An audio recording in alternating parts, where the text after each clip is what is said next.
Halo teman-teman, ketemu lagi dengan channel saya KBS Vlog. Kali ini setelah sekian lama akhirnya saya bisa datang ke kawasan wisata Kawah Gunung Kelut di Kabupaten Kediri, Jawa Timur ya.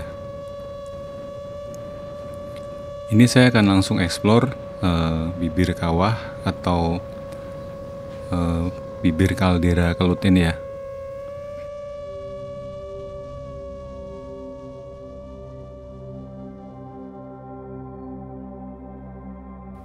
Dan itu kita bisa melihat semacam bangunan, itu adalah stasiun pengamatan kawah ya teman-teman. Ada beberapa stasiun pengamatan kawah yang dibangun di Kawah Gunung Kelut ini.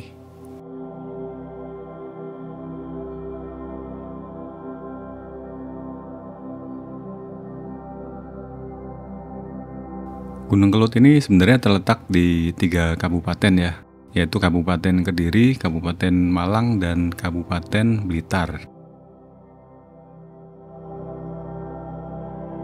Oke teman-teman, ini saya mengalami loss VTX, jadi saya tinggikan drone dengan angle mode, dan ini sudah nyambung kembali ya. Dan sebelah kiri itu tadi adalah salah satu puncak Gunung Kelut. Dan sekarang kita akan menuju ke puncak tertinggi ini ya. Sayang sekali kali ini tertutup oleh awan ya. Dan ini di bawah ada jalur pendakian ya. Seperti yang saya singgung tadi, area Gunung Kelut ini terletak di 3 kabupaten ya. Namun bagian kawahnya sendiri ada di Kabupaten Blitar ya. Namun secara administratif Gunung Kelut ini dimiliki oleh Kabupaten Kediri ya teman-teman. Dan ini ada bendera di situ. Itu mungkin namanya Puncak Naga ya, kalau nggak salah.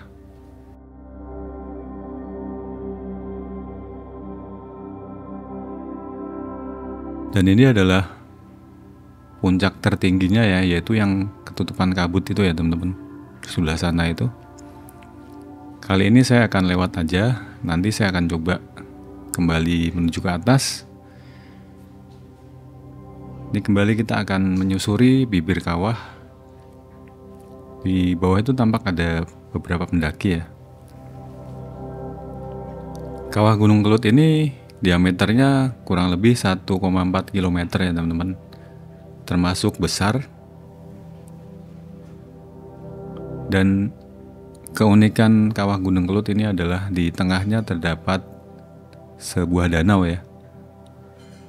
Dan ini kita bisa melihat stasiun pengamatan kawah lagi.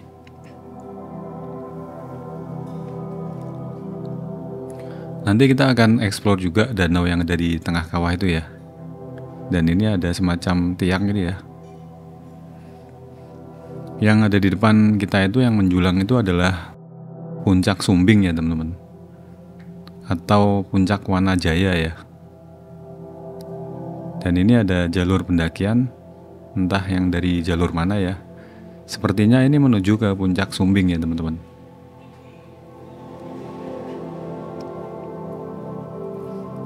Oke, saya akan langsung berbelok karena kalau menyusuri sana saya akan ketutupan ya. Dan sebelah kanan bawah itu kita bisa melihat danau Gunung Kelut. Ini lumayan tinggi ya tebingnya ini ya, sekitar 250 meter.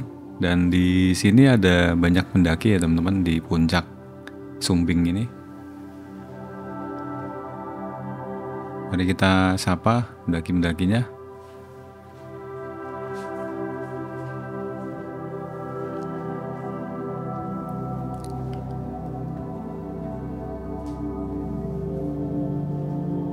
Jadi tebingnya ini vertikal dan lumayan tinggi ya. Dan di bawah itu kita bisa melihat jalan akses menuju ke parkiran ya. Jaraknya sekitar 5 km dari sini.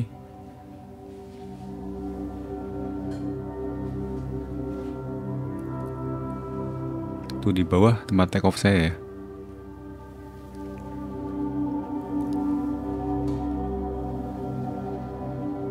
Di bawah itu ada semacam kontainer ya, entah fungsinya sebagai apa. Mungkin itu juga bangunan stasiun pengamat kawah juga. Saya akan coba menuju lagi ke Puncak Sumbing. Kenapa dinamakan Puncak Sumbing?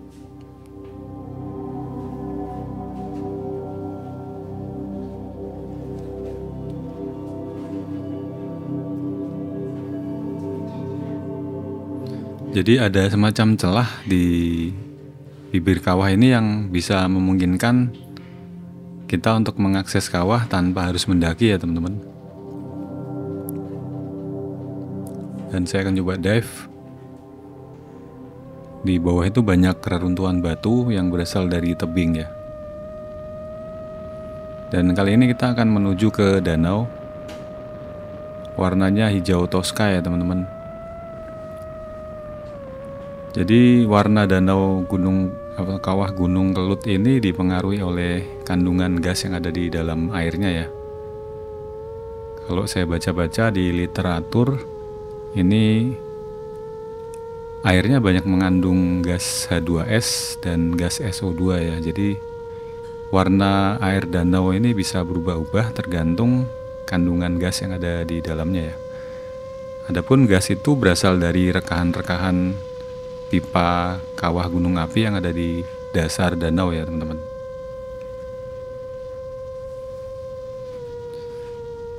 Danau ini memiliki kedalaman mungkin sekitar 70-an meter dari tempat saya take off ya, permukaannya ini ya. Dulunya sebelum letusan tahun 2014 itu pengunjung bisa turun sampai ke pinggir danau ini ya. Jadi sebelum letusan 2014 itu danau itu tidak ada ya teman-teman. Danau itu dulu ada sebuah kubah lava yang disebut anak Gunung Kelut ya. Jadi pada tahun 2007 itu terjadi proses erupsi tapi tidak eksplosif ya. Jadi dulunya ada danau kawah juga, dan pada tahun 2007 itu mulai terbentuk suatu kubah lava yang akhirnya berbentuk sangat besar ya, memiliki ukuran sekitar 450 meter lebarnya dan setinggi 260 meter.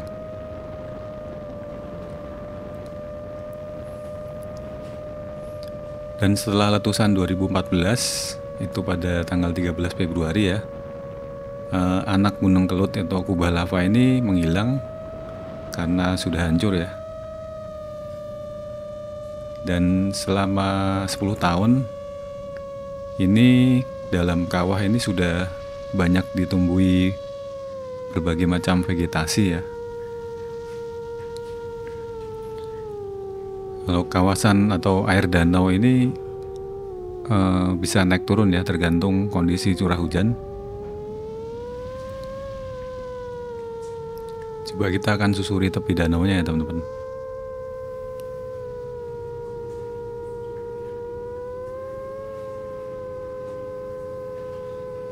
Jadi kalau saya melihat foto-foto kawah Gunung Kelut zaman dulu ya, sebelum tahun 2014 itu banyak pengunjung atau wisatawan yang bisa berfoto dengan latar belakang anak Gunung Kelut atau kubah lava ini ya.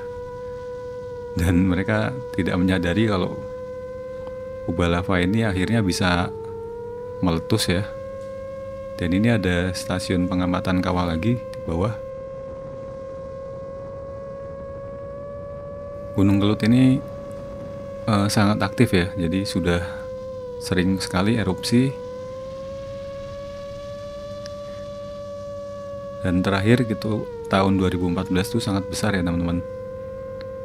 Saya ingat waktu itu abunya itu sampai ke Semarang ya. Jadi ada abu tipis yang jatuh. Kalau yang daerah terdampak parah itu Kota Solo dan Jogja ya. Dan itu sampai melumpuhkan transportasi udara ya, bandara di sekitar Gunung Kelut dari Surabaya, Semarang, Jogja, Solo, dan Malang itu terdampak ya teman-teman.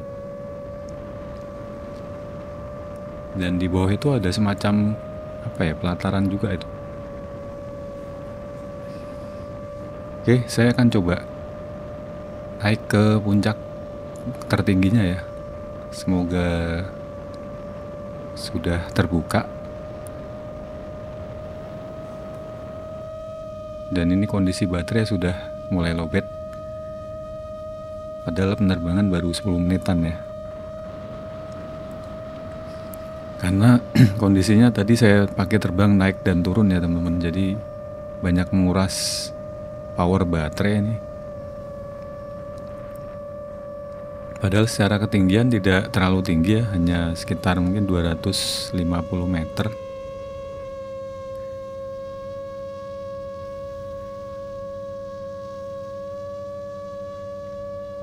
Ini salah satu tebing puncak Gunung Kelut.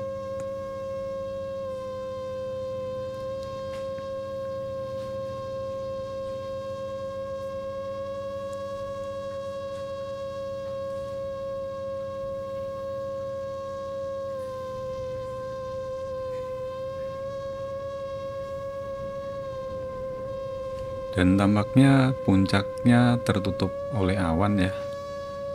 Di belakang sana itu yang samar-samar itu ya teman-teman. Mungkin nanti penerbangan kedua saya akan coba untuk mencapai puncak Gunung Kelut.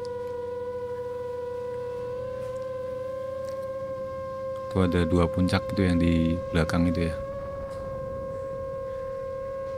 Oke, mungkin saya akan akhiri explore ini. Saya akan coba ngedive.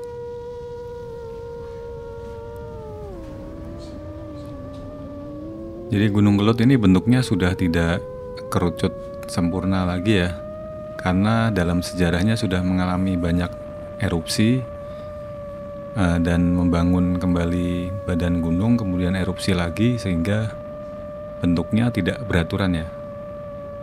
Dan kawah yang aktif yaitu kawah yang ini ya teman-teman.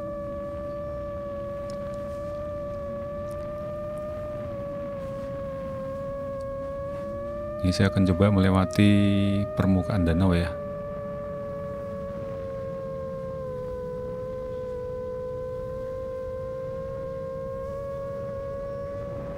Perjalanan ke Gunung Kelut ini cukup jauh ya teman-teman. Dari kota saya itu mungkin sekitar 4-5 jam perjalanan menggunakan tol ya.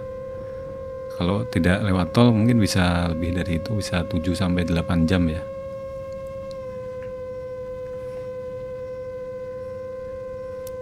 Oke, saya akan mempersiapkan landing. Terima kasih teman-teman buat yang sudah mengikuti video saya sampai selesai. Jangan lupa like dan subscribe. Dukung terus channel ini.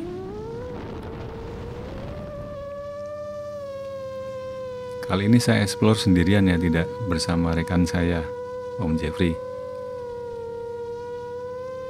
Ini karena tidak ada tempat yang rata, saya akan coba landing dengan menggunakan fasilitas hold altitude ya dari iNav.